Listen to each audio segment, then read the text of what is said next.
O tema este ano, no nosso grupo de ação, fala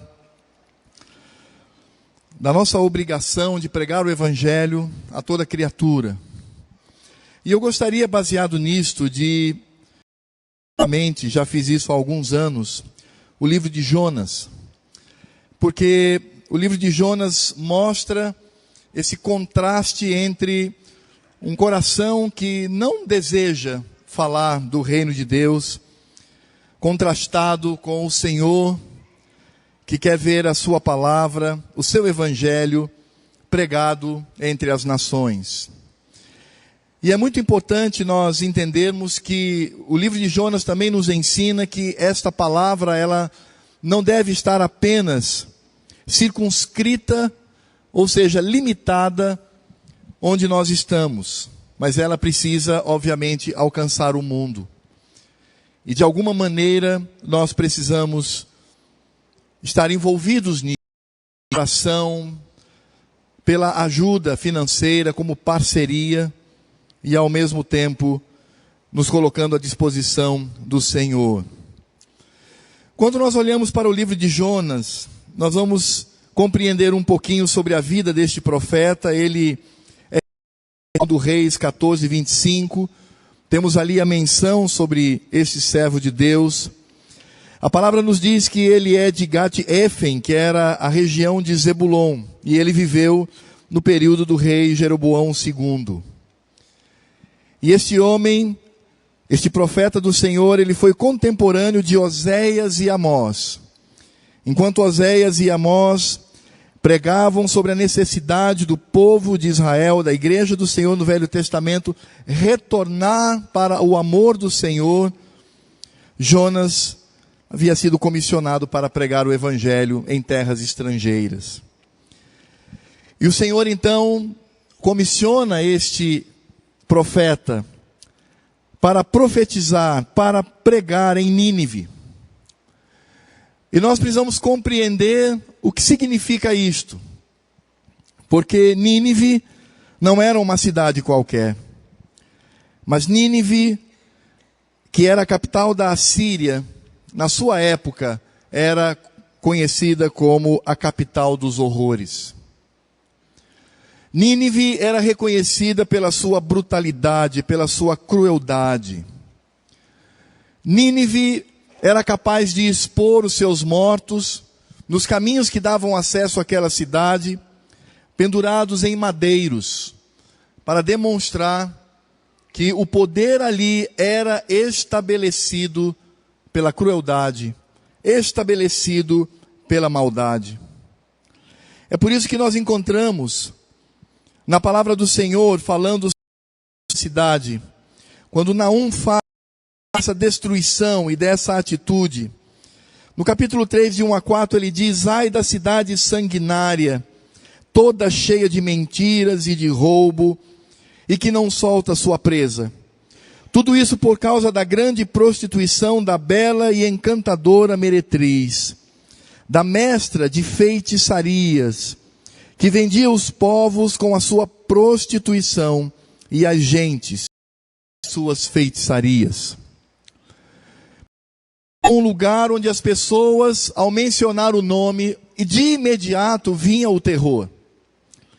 Talvez numa comparação um tanto simples para que entendamos, é como se hoje nós falássemos sobre o Estado Islâmico, que está localizado ali na...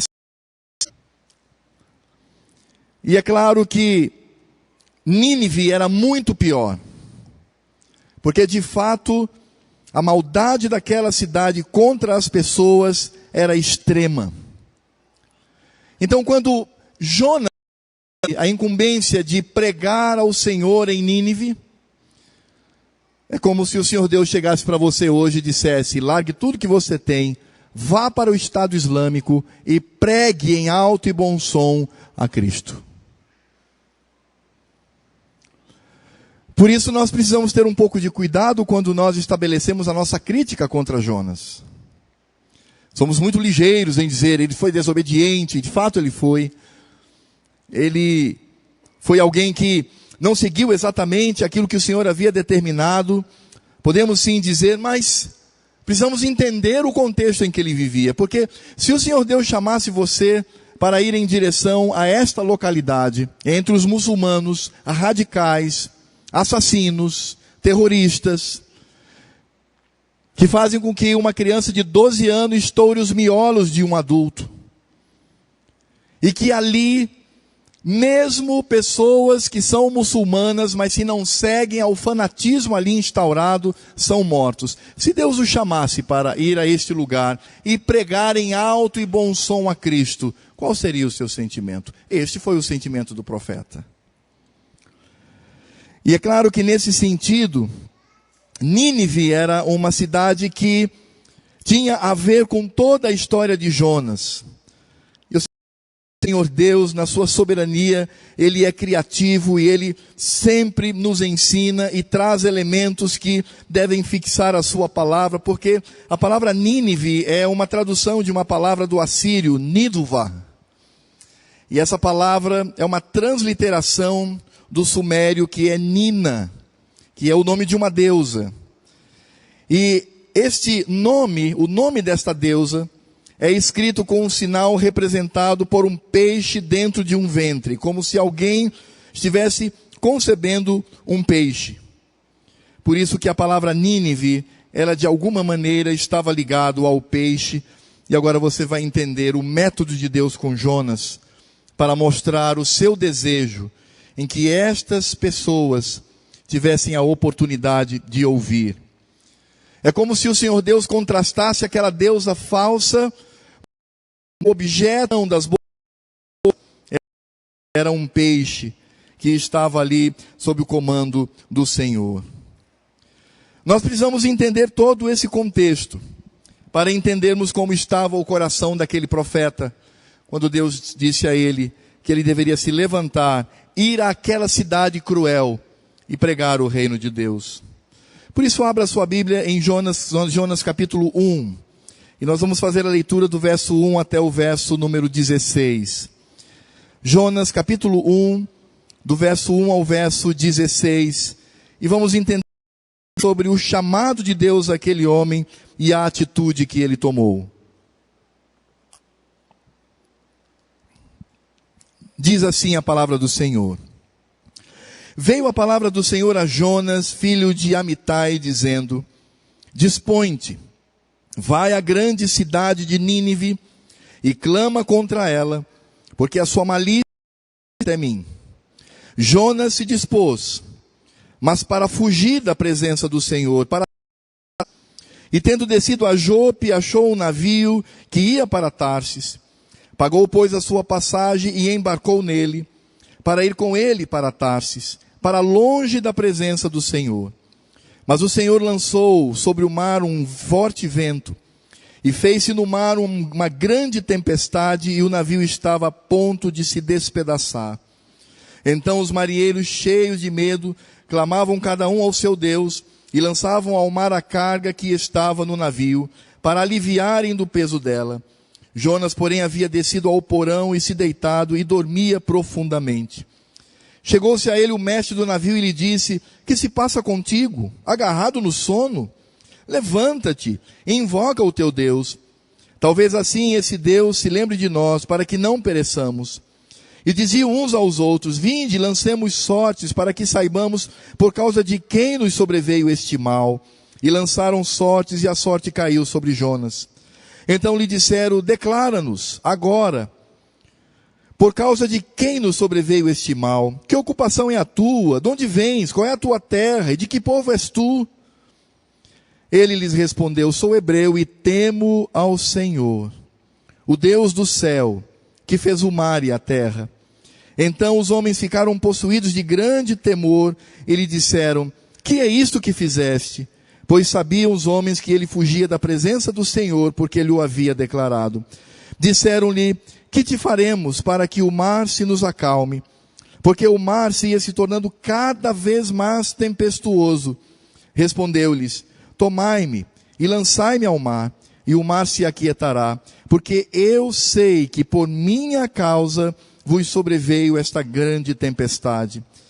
Entretanto, os homens remavam, esforçando-se para alcançar a terra, mas não podiam, porquanto o mar se ia tornando cada vez mais tempestuoso contra eles.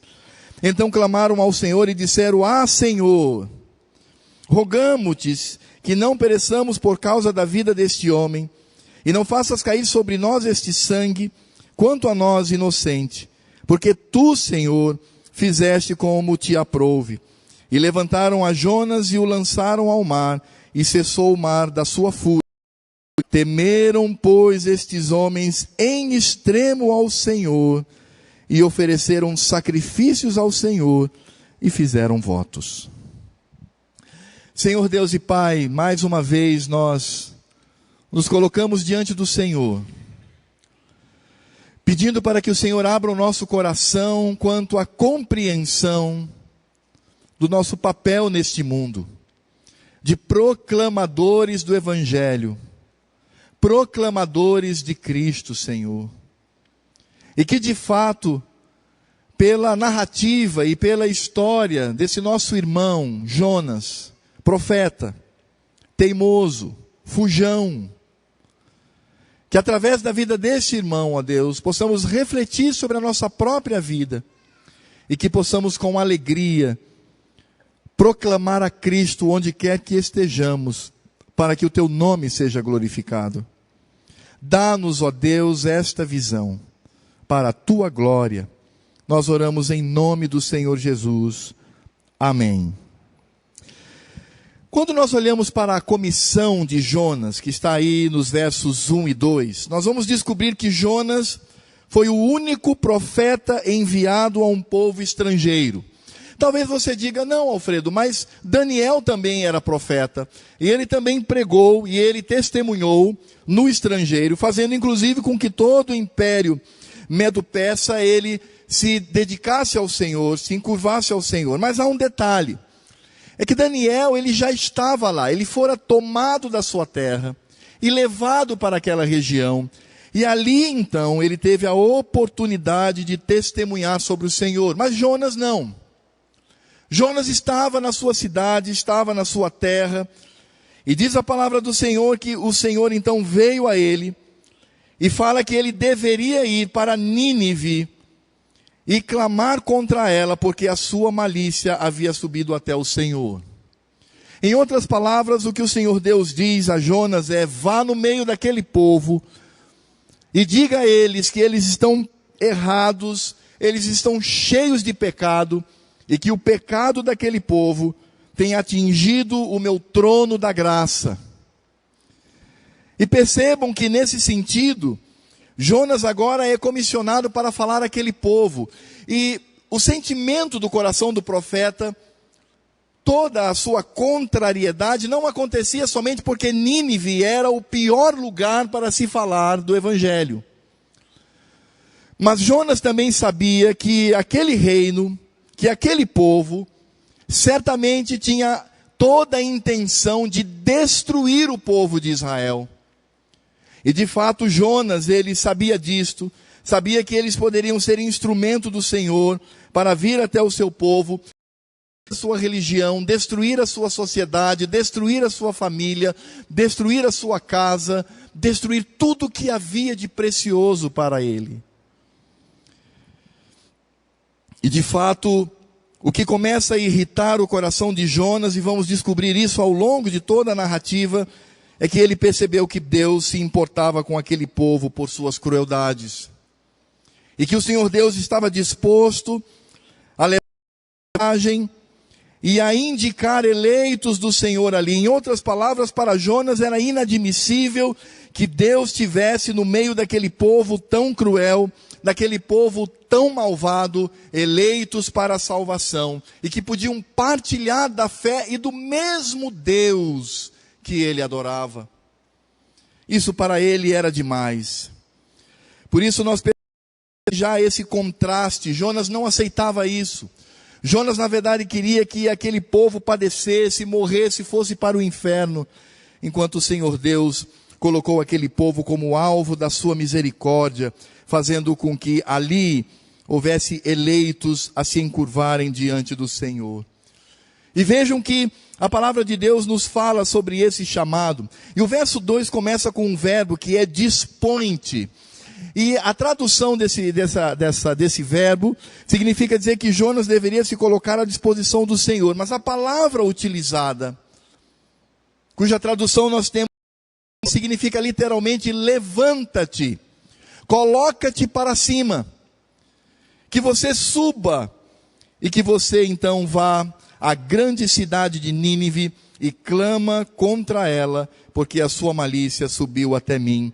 E vejam a palavra do Senhor diz que Jonas se dispôs, ou seja, literalmente o texto diz que Jonas se levantou, ele se colocou para cima, mas para fugir da presença do Senhor. Nós não sabemos exatamente o porquê dessa expressão da presença do Senhor, não sabemos se Jonas nesse momento estava no templo. Pode ser que sim, porque no capítulo 2, verso 7, Jonas fala sobre a sua presença no templo do Senhor, ou se ele se refere à esfera da vontade de Deus. Mas o Senhor Deus diz para ele: Jonas, levanta-te e vai até Nínive, prega ali o meu reino. E a palavra do Senhor diz que Jonas, na verdade, se levantou, mas para fugir da presença do Senhor. Só para que os irmãos tenham uma ideia, Nínive estava a 800 quilômetros de Jerusalém. Mais ou menos como daqui a Manaus, um pouco mais. Mas a palavra do Senhor diz que Jonas se dispôs para fugir da presença do Senhor e ele foi para Tarsis. E se nós temos um testemunho fiel de Heródoto, ele vai dizer que Tarsis, que ficava na Espanha, estava distante 3.500 quilômetros. É como se Jonas tivesse que sair de Boa Vista e ir até a cidade de Curitiba. Ele de fato queria estar longe do Senhor. E Jonas se indispor por cumprir a vontade de Deus, porque a Síria, como eu já disse, era uma ameaça à identidade de Israel. Era uma ameaça à política da autoridade, porque possuía um exército poderoso e ameaçador. Era uma nação que trazia riscos para a religiosidade de Jonas. Era uma nação que poderia, com toda tranquilidade, destruir aquela cidade, a cidade de Jerusalém. Portanto, e isso aconteceria por meios brutais, e certamente na mente de Jonas e no coração de Jonas vinha a imagem daqueles homens inescrupulosos, estuprando as esposas, matando os filhos, esses homens que vinham para destruir o templo, destruindo os sacerdotes, destruindo tudo que havia na frente, como se fosse um exército de gafanhotos, trazendo toda a miséria sobre a terra. E é por isso que Oséias, que era contemporâneo de Jonas, no seu livro, no capítulo 9, verso 3, ele diz: na terra do Senhor não permanecerão, mas Efraim tornará ao Egito, e na Síria comerá coisa imunda. Portanto, é claro, Jonas estava com tudo isso no seu coração. Ele disse: esse povo não merece ouvir. Esse povo não merece o risco que eu vou correr. Porque de fato, Jonas sabia que indo até aquele povo e falando sobre o reino de Deus, ele poderia também morrer cruelmente na mão daqueles homens. E aí, meus irmãos, nós vamos perceber agora, nessa narrativa, a soberania de Deus e como o Senhor Deus está muito acima das nossas atitudes. A maneira como o Senhor demonstra a sua graça e a sua misericórdia. Porque muitas vezes o chamado de Deus vem das maneiras mais estranhas. Muitas vezes a comissão do Senhor, ou seja, o fato dele nos enviar para pregar o Evangelho, vem de muitas formas, de formas que nós até não entendemos. Porque quando nós olhamos para o texto que lemos, nós vamos descobrir que era a vontade de Deus que aqueles marinheiros que adoravam a outros deuses, aqueles marinheiros que não conheciam ao Senhor, deveriam ser alcançados pela graça de Deus. E isso mostra que por mais que sejamos teimosos, por mais que tenhamos no nosso atitudes que nos parecem corretas, mas que muitas vezes demonstram a nossa fuga da vontade de Deus, ainda assim Deus continua soberano. Ou seja, nós podemos perceber claramente que a teimosia de Jonas em absolutamente nada frustrou o desejo de Deus de salvar povos estrangeiros, de alcançar povos estrangeiros, para que conhecessem a sua graça e a sua misericórdia. Porque de fato Deus havia levantado Jonas como peça fundamental para o resgate de muitos pela pregação. É interessante perceber que Jonas, quando ele está naquele navio, Deus reafirma a sua comissão. Jonas era um missionário. E não é porque ele está fugindo da presença do Senhor, que naquele instante o Senhor Deus vai olhar para ele e dizer assim: Jonas, você como um missionário comissionado, está no lugar errado. E de fato, humanamente falando, ele estava porque fugia. Mas Jonas era alguém escolhido pelo Senhor para levar a palavra aos gentios. E Jonas não podia fugir dessa condição. Que soberania! É impressionante como nós podemos perceber a mão do Senhor dirigindo as pessoas para o cumprimento da sua vontade. Por isso o Senhor Deus sempre cumpre a sua vontade na nossa vida, queiramos ou não. Sempre quando eu falo sobre esse texto, eu gosto de trazer a seguinte ilustração: se Deus chamou seu filho para pregar aos muçulmanos e morrer entre eles, não há nada que você possa fazer em contrário. Ele vai, e ele morrerá por Cristo. Porque o Senhor, Ele é soberano. A nossa pequenez diante do Senhor é ínfima. Jonas no seu coração fugia da presença do Senhor, mas Jonas ao mesmo tempo cumpria o seu papel como missionário. E do verso 7 ao verso 16 nós encontramos claramente Jonas aqui como instrumento de salvação no meio daqueles homens. Jonas foi impelido a testemunhar de Deus que o escolhera pela sorte lançada por aqueles homens. O contexto é muito claro. Aquelas pessoas estavam aflitas. Aquela tempestade não era normal. Eram marinheiros experientes. Eles sabiam que aquela tempestade era extemporânea, ou seja, ela estava em fora de hora. Eles não podiam jamais conceber a ideia de que naquela época uma tempestade se levantasse daquela maneira. Entre si eles diziam: essa tempestade ela não é natural, ela é a manifestação da ira de uma divindade. Nós só podemos explicar esse fenômeno a partir da mão de um Deus que age sobre nós. E é interessante porque enquanto aqueles homens estão aflitos e tentando compreender o motivo de tudo aquilo, a palavra do Senhor diz que Jonas estava dormindo no porão. Jonas, ele não estava demonstrando nenhum envolvimento com aquilo. Jonas simplesmente dormia. Talvez por indiferença. Talvez porque não estava dando a mínima. Talvez porque para Jonas seria interessante de fato morrer e um pouco mais à frente. O desejo que ele tem de morrer por conta da comissão do Senhor, dessa pregação do Evangelho que deveria ser feita naquela cidade de Nínive, que era tão hostil ao seu povo. Mas é impressionante porque o desejo de Deus era salvar aqueles pecadores no barco. O Senhor Deus, antes da fundação do mundo, havia escolhido aquele povo, e no momento da soberania de Deus, Jonas entra naquele barco. Para Jonas, está fugindo. Para Deus, ele vai cumprir o seu propósito.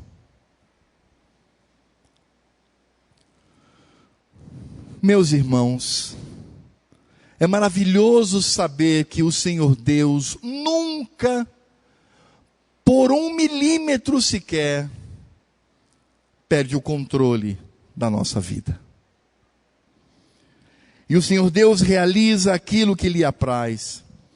Porque nós vamos descobrir que Jonas de fato serviu como testemunha.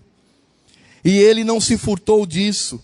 Porque veio a tempestade, eles encontraram a Jonas, e Jonas então proclama sobre o Deus Todo-Poderoso. Quando nós encontramos aqui no verso 10, então os homens ficaram possuídos de grande temor e disseram: que é isso que fizeste? Pois sabiam os homens que ele fugia da presença do Senhor, porque lhe havia declarado. E por que ele havia declarado? E como ele havia declarado? Verso 9, sou hebreu e temo a Javé, o Deus do céu, que fez o mar que está revolto e a terra.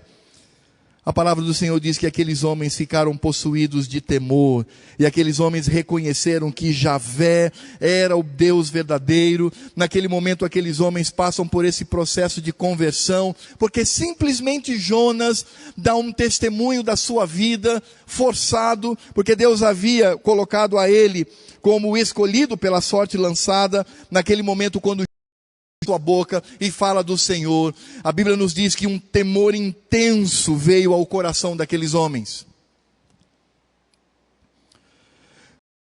Irmãos, falar de Cristo, falar do Evangelho, é somente abrir a boca e dizer quem somos e quem Deus é. É claro que é importante termos algumas estratégias, é claro. Eu sempre digo que nenhum missionário vai para uma outra nação pregar na sua própria língua se aquela nação não compreende o que ele está dizendo. Eu falo português, aquele povo fala albanês, então eu não posso pregar em português porque eles não vão compreender. Há estratégias, vai lá, aprende a língua, é algo muito de trabalho árduo. Mas a proclamação do Evangelho é simples. Jonas, ele não subiu lá num lugar mais alto e disse: atenção, o que eu tenho a dizer, e trouxe palavras rebuscadas e difíceis. Não, ele disse: eu sou hebreu, eu sirvo a Javé. Javé é o Deus criador, ele criou os céus e a terra, o mar e tudo que existe. É a ele que eu sirvo. E nesse momento então o Senhor, pela ação do seu Espírito Santo, trabalhou no coração daqueles homens, trazendo conversão no meio daquele barco, no meio daquela tempestade, no meio daquela fuga em que o profeta realizava. Por isso é claro, meus irmãos, que o grande milagre ali, o maior milagre de todos, não foi a tempestade ter cessado, mas foi porque homens foram alcançados pela graça do Senhor. Por isso o Senhor Deus, sem dúvida nenhuma, possui um coração e um desejo missionário. É por isso, irmãos, talvez o que eu vá dizer aqui soe duro, mas é por isso que eu acredito que uma igreja que não se envolve com trabalho missionário, que não se envolve com projetos missionários, que não se envolve com a evangelização ao redor do mundo, meus irmãos, essa igreja está pecando. Nós não podemos ficar olhando apenas para o nosso umbigo, sabendo que há tantos navios que estão aí por essa terra, usando como metáfora a narrativa de Jonas, tantos barcos que estão aí por pessoas que adoram a outros deuses e que se submetem a eles, pensando que a bandeira de Cristo não fora fincada ali, que nenhum ministro do Senhor, nenhum representante legítimo do reino de Deus, colocou no seu coração o desejo de ir até eles para proclamar a Cristo para a glória do Senhor. Isso deve incomodar o nosso coração. Não é possível. Isso precisa constranger o nosso coração, para que como igreja estejamos envolvidos em projetos missionários, homens e mulheres que se dispõem para ir a lugares onde eu e você não conseguimos ir, para levar o Evangelho. Todas as vezes que o missionário coloca a planta do seu pé naquele lugar para anunciar as boas novas, a glória do Senhor está sendo estabelecida naquele lugar. E se nós amamos ao Senhor, se nós amamos a Cristo, precisamos desejar isto. Às vezes estamos tão embotados com os nossos próprios projetos de vida, com a nossa própria carreira. Investimos tanto nisto, que vai ficar sobre essa terra. Eu fico pensando que a casa que eu construí, o carro que eu comprei, o terreno onde moro, tudo que existe naquela casa vai ser destruído pelo fogo. Toda uma carreira construída, e muito do que eu estudei, simplesmente vai ficar sobre essa terra. Agora, quando eu penso nas pessoas que foram alcançadas pelo Evangelho, que estarão diante do Senhor por toda a eternidade, isto levarei comigo para o céu.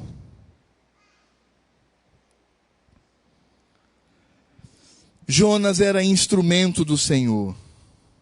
Ele era alguém utilizado para a glória do Senhor. É por isso que, quando nós olhamos para a vida do servo de Deus, podemos descobrir aquilo que diz Provérbios 16, de 1 a 3. O coração do homem pode fazer planos, mas a resposta certa dos lábios vem do Senhor. Ou seja, a última palavra é do Senhor. Todos os caminhos do homem são puros aos seus olhos, mas o Senhor pesa o espírito. Você pode pensar em tudo o que faz, que o que você faz é certo. Você diz assim: todas as minhas atitudes são corretas, mas é o Senhor que julga as intenções do coração. Nós não podemos julgar as intenções do coração, o Senhor julga. É isso que esse texto está dizendo. Todos os caminhos do homem são puros aos seus olhos. Ou seja, tudo que ele está fazendo, ele acha que é certo, acha que Deus está ajudando. Eu estou aqui envolvido e Deus está abrindo as portas e eu estou construindo um império que será queimado juntamente com essa terra. Mas a palavra do Senhor diz que ele julga a intenção do nosso coração. E aí Salomão termina dizendo: confia ao Senhor as tuas obras e os teus desígnios serão estabelecidos. E lá no verso 25 do mesmo Provérbios 16 diz: há caminho que parece direito ao homem, mas afinal são caminhos de morte, caminhos errôneos. Meus irmãos, nós precisamos ter esta consciência que Jonas não tinha. A consciência de que precisamos estar envolvidos na obra do Senhor ao redor desse mundo. Existem centenas e centenas de povos, etnias, raças, países, onde Cristo não foi anunciado, onde a glória de Deus não se estabeleceu ali. Isto deve incomodar o nosso coração, sabendo que na soberania o Senhor nos conduz para o alcance dos seus eleitos espalhados por esta terra. É por isso que no coração de Jonas havia apenas a fuga. Essa seria a primeira frustração daquele profeta. Jonas, no seu coração, parece frustrar os planos de Deus, mas ocorre exatamente o contrário. Em primeiro lugar, a palavra do Senhor diz que ele foge do centro da vontade de Deus. E é interessante porque o português não ajuda muito. Mas se você voltar para o texto, quando nós olhamos para o verso 2, o Senhor Deus dizendo dispõe-te, como eu disse no início, significa fica de pé, levanta-te, coloca-te para cima, numa expressão mais literal. No verso 3 diz que Jonas, ele se levantou, ele se dispôs. Numa tradução mais literal, ele se colocou para cima, mas para fugir da presença do Senhor. E a imagem que se constrói aqui, o paralelo é interessantíssimo, porque Jonas havia sido comissionado pelo Senhor para se colocar de pé, se colocar para cima, para anunciar. Mas no coração daquele homem, ele se coloca de pé para descer, para afundar. No verso 3 diz: Jonas se dispôs, mas para fugir da presença do Senhor, para Tarsis, e tendo descido, ido para baixo, a Jope, achou um navio que ia para Tarsis. Pagou, pois, a sua passagem e embarcou. Literalmente o texto diz que Jonas, ele desceu para Jope, e nesse momento ele compra a sua passagem, e ele desce para o navio, para fugir. E no verso 5 nós encontramos que esses marinheiros estavam cheios de medo, clamava cada um ao seu Deus e lançavam ao mar a carga que estava no navio para o aliviarem do peso dela. Verso 5. E a palavra de Deus nos diz: Jonas, porém, havia descido ao porão e se deitado e dormia profundamente. Veja o contraste que o texto nos dá. O Senhor diz, levanta-te, e o que Jonas faz é descer. Ele desce para Jope, ele desce para o barco, ele desce para o porão. E eu posso antecipar o que vai acontecer no capítulo seguinte. Ele desce para o ventre do peixe.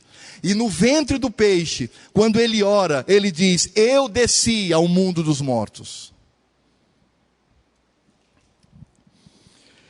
Isso mostra em contrapartida que o desejo do coração daquele homem o conduzia para esta situação. Por isso, irmãos, quando nós, no nosso coração, porque falamos da soberania do Senhor, mas agora focando o nosso coração, focando o coração de Jonas, quando nós desobedecemos ao Senhor, nos tornamos fugitivos, errantes. E onde nós estamos, certamente o juízo de Deus pode se manifestar. Jonas estava naquele barco e por causa dele há tempestade. Deus, em sua soberania, estava alcançando aqueles povos, mas naquele momento histórico, Jonas estava concedendo toda aquela situação no meio daquele povo. Por isso, quando nós fugimos da presença do Senhor, nada vai bem. E é nesse sentido que nós precisamos compreender que Jonas tinha todos os motivos para não ir a Nínive. Ele poderia trazer uma relação extensa com vários pontos pela sua lógica, dizendo: Senhor, eu não vou para aquele povo. Mas nada disso justifica sua atitude com relação ao chamado do Senhor. Talvez Deus esteja te chamando para ser um missionário, meu irmão, minha irmã. Quais são as suas desculpas? Eu sou muito idoso, eu sou muito jovem, eu não sei falar, eu não tenho condições, eu não tenho treinamento, eu tenho uma carreira a seguir. E você começa agora a colocar diante do Senhor todos os seus propósitos, mas o chamado do Senhor continua ecoando no seu coração. Eu quero dizer para você que tem o chamado de Deus para a obra missionária, para a obra pastoral, por favor, meu querido, renda-se ao Senhor. Não se esconda atrás de uma profissão, não se esconda atrás de nada, a não ser, obviamente, que essa profissão possa ser utilizado para o serviço da evangelização. Porque Jonas fugia da presença do Senhor. Deus, em sua soberania, iria conduzi-lo até Nínive, mas no coração de Jonas, onde ele estava, a tempestade acontecia por sua causa. E nós precisamos compreender que muitas vezes planejamos, mas o Senhor é aquele que traz a última palavra. O que nós podemos compreender e concluir com relação ao chamado de Jonas, em primeiro lugar, é saber que Deus, na sua soberania, Ele não é frustrado em absolutamente nada com relação ao que Ele determinou. Mas nós também aprendemos que no coração de Jonas, fugir da presença de Deus é loucura. Não adianta nada você viajar 3.800 quilômetros, 4.000 quilômetros para longe de Jerusalém, para longe do templo que representava a presença do Senhor naquela época. Não adianta, porque o Senhor está conosco e o Senhor continua falando aos nossos ouvidos quanto a esse chamado. E eu sempre tenho dito para algumas pessoas: você vai aguardar ser colocado no ventre de um peixe para compreender o que Deus quer de você? Não há nenhuma desculpa. Como eu disse, Jonas possuía uma relação de motivos para não ir a Nínive. Eu não sei qual é a sua, mas que você possa avaliar o seu coração e dizer: Senhor, eis-me aqui, envia-me a mim, faz em mim a tua vontade. E meu irmão, tenha coragem tenha a honradez e a hombridade de dizer, e eu sei que isso não é fácil, mas diga: Senhor, aqui estão os meus filhos, leva-os para onde o Senhor quer, para que anunciem o Evangelho de Cristo. As últimas palavras do Senhor Jesus foi: ide por todo o mundo e pregai o Evangelho a toda criatura. Então, não adianta você pensar assim: o Senhor Deus tem que ser mais ou menos como Jonas, eu devo estar na igreja e Deus aparece. Não, isso já aconteceu. Você já possui uma comissão, você já possui a obrigação de pregar o Evangelho. É impressionante como nós nos dedicamos aos nossos negócios, não é verdade, meus irmãos? E tudo bem. É impressionante como nós investimos na nossa carreira, não é verdade, meus irmãos? É impressionante como nós investimos em nós mesmos. E nos esquecemos de que devemos proclamar o Evangelho de Cristo. Nós não estamos aqui para acumular riquezas. Não estamos aqui para ser os mais acadêmicos, os mais inteligentes.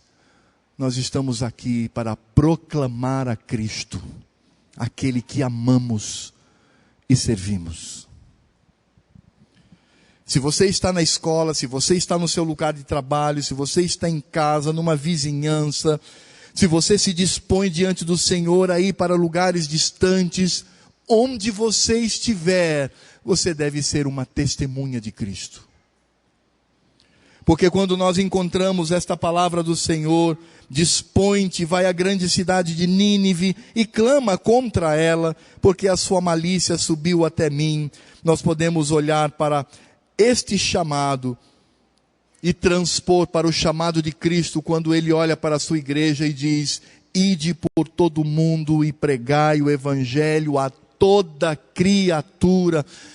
Meus irmãos, isso é Bíblia, isso é Escritura. As Escrituras não dizem assim: seja o mais rico da sua cidade, lute para você ganhar muito dinheiro, tenha o melhor negócio da sua cidade, seja o mais brilhante da academia. Não.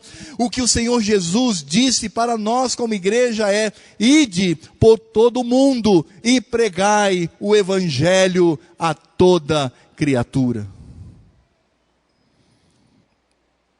Por isso, onde eu estou, ou onde quer que eu esteja, eu devo ser testemunha de Cristo.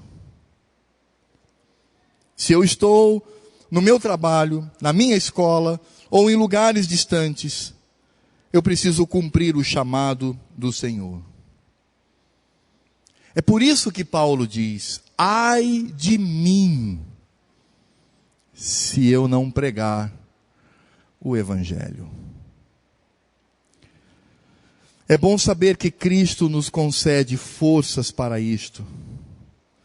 É bom saber que o Deus soberano cumprirá em nós a sua vontade. É bom saber que nós seremos utilizados pelo Senhor para a sua glória. Por isso, eu encerro dizendo: tire um pouquinho os seus olhos deste mundo, meu irmão.